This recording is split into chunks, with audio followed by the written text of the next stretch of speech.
Mindless eating म्हणजे काय बरं? जेव्हा आपला मेंदू अवेअर नसताना किंवा कॉन्शियस नसतानाही आपण खात राहतो आउट ऑफ हॅबिट किंवा आउट ऑफ इमोशन, त्यावेळी त्याला माइंडलेस ईटिंग म्हटलं जातं.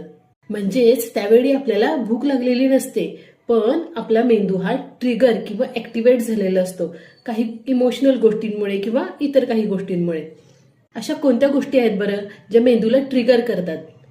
कंटिन्युअस रील किंवा टीव्ही पाहणे, त्यावेळी आपला हात नकळतपणे स्नॅककडे जातो. आपली जेव्हा एखादी इमोशनल स्टेट असेल, म्हणजेच ज्यावेळी आपल्याला थोडं बोर होत असेल, एकटं वाटत असेल किंवा किंवा आपण अंडर स्ट्रेस असू, त्यावेळी आपण माइंडलेस ईटिंग करतो.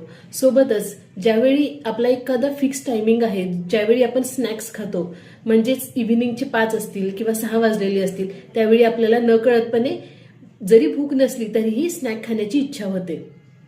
सोबतच ज्यावेळी आपण एखादी रील पाहतो किंवा व्हिडिओ पाहतो एखाद्या फूड आयटमचा किंवा एखाद्या स्नॅकचा, त्यावेळी आपल्याला जे काही क्रेविंग होतं आणि त्या आउट ऑफ क्रेविंग आपण जेव्हा खातो, तेच म्हणजे माइंडलेस ईटिंग, ज्यामुळे वजन वाढण्याचे आणखी हॉर्मोनल इम्बॅलन्स होण्याचे चान्सेस वाढतात.